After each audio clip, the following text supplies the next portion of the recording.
وأنصتوا واستمعوا وأطيعوا رحمكم الله.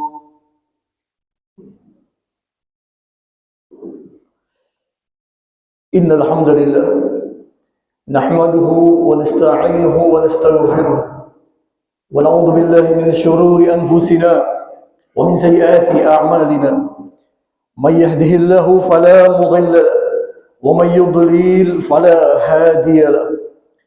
أشهد أن لا إله إلا الله وحده لا شريك له وأشهد أن سيدنا محمدا عبده ورسوله. اللهم صل وسلم وبارك وكرم على سيدنا محمد وعلى آل سيدنا محمد مفتاح باب رحمة الله عدد ما في علم الله صلاة وسلاما دائمين بدوام الملك الله وعلى آله وصحبه عدد كل ذرة ألف مرة. فيا عباد الله إني أوصيكم ونفسي بتقوى الله. اتقوا الله. وقد قال الله تعالى في كتابه الكريم وهو أصدق القائلين: أعوذ بالله من الشيطان الرجيم. يا أيها الذين آمنوا اتقوا الله حق تقاته ولا تموتن إلا وأنتم مسلمون. Ma'asyiral muslimin, jemaah Jumat yang dirahmati oleh Allah. Di setiap Jumat, para khatib wajib berada di atas mimbar masjid yang mulia ini maupun berdiri di atas mimbar masjid-masjid lainnya untuk menyampaikan, mewasiatkan sesuatu yang berharga, sesuatu yang berperan demi kesuksesan kita hidup di dunia, terlebih lagi suksesnya kita hidup di negeri akhirat. Dan itu pun kita sudah mengetahuinya karena selalu terulang setiap Jumatnya. Jumat demi Jumat khatib selalu menyampaikannya, yaitu untuk kita bersungguh-sungguh di dalam bertakwa kepada Allah Subhanahu wa taala. Takwa yang tidak hanya kita ucapkan dengan lisan semata, namun dipraktekkan, direalisasikan di dalam kehidupan kita sehari-hari. Karena ketahuilah ikhwan yang dirahmati oleh Allah Subhanahu wa taala, untuk menggapai hidup yang lebih baik di dunia hingga di negeri akhirat, tiada lain selain bertakwa kepada Allah Subhanahu wa taala. Ketika kita ingin memasuki surganya Allah Subhanahu wa taala, ingin berada kelak di surga miliknya Allah Subhanahu wa taala, maka sumbernya ialah dengan kita bertakwa kepada Allah Subhanahu wa taala. Dan takwa itu pun kita sudah mengetahuinya ketika seorang hamba baik kepada Allah, ia salat 5 waktu, ia puasa Ramadan, ia zakat dan ibadah-ibadah wajib dan sunnah lainnya, kemudian ia memiliki hubungan kepada satu sama lain makhluk Allah, terlebih lagi kepada manusia. Ia memiliki akhlakul karimah, ia sabar dan bersilaturahmi, maka ketika ia dalam keadaan tersebut, ia baik kepada Allah, baik kepada makhluk Allah, ia layak mendapat julukan takwa kepada Allah Subhanahu wa taala.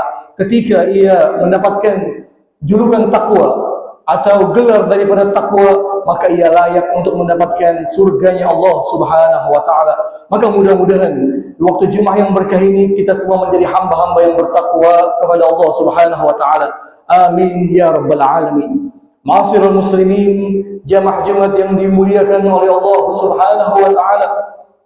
Di waktu Jumat yang mulia ini yang bertepatan dengan bulan yang mulia, yaitu bulan Muharram, mari kita bersama-sama mengingat kembali apa tujuan kita diciptakan oleh Allah Subhanahu wa taala di dunia yang fana ini.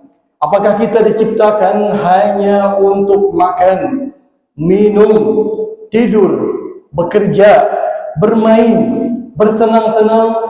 Tidak, bukan itu tujuan kita diciptakan. Itu semua hanyalah bentuk kasih sayang, kelembutan, kenikmatan daripada Tuhan yang menciptakan kita.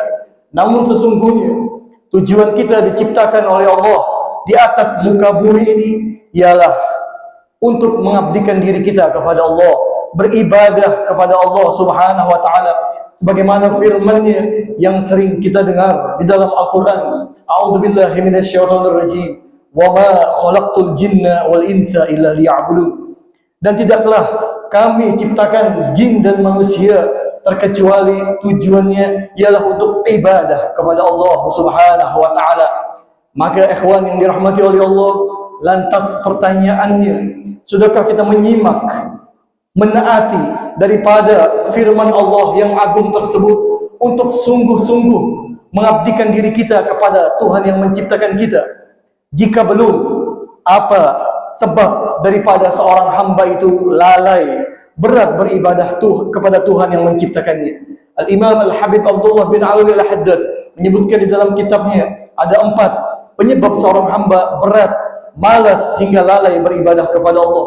Yang pertama ialah al-jahlu, yaitu kebodohan. Orang yang bodoh akan menganggap dirinya tidak perlu dengan ibadah. Ia langgar perintah-perintah Allah, ia lakukan maksiat yang diharamkan oleh Allah Subhanahu wa taala, sehingga ia mengatakan kepada dirinya tidak perlu untuk beribadah kepada Tuhan yang menciptakannya.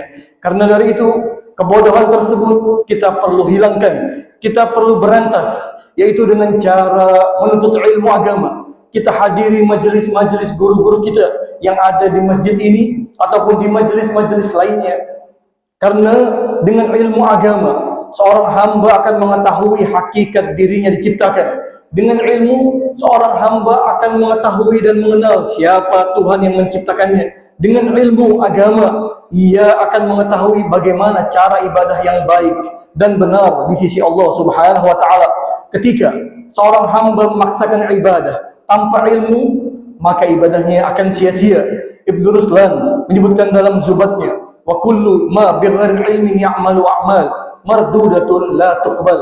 Setiap amal, setiap ibadah yang dilakukan seorang hamba tanpa ilmu, maka ibadahnya tertolak dan tidak diterima oleh Allah Subhanahu wa taala.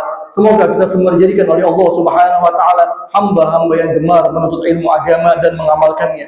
Amin ya rabbal alamin. Ikhwan yang dirahmati oleh Allah, penyebab yang kedua seorang hamba berat, malas beribadah kepada Allah, yaitu karena tulul amal, panjang angan-angannya, yakni terlalu banyak keinginannya tentang dunia. Orang yang tulul amal, ia akan sering lupa kepada Allah, lupa dengan negeri akhirat, bahkan ia tidak mau mengalami kematian. Sehingga apa? Terbuanglah hidupnya, waktunya, umurnya yang berharga di dunia ini untuk beramal soleh, beribadah, bertakwa kepada Allah, yang mana tanpa takwa, tanpa amal soleh, tidak ada keselamatan baginya di negeri akhirat.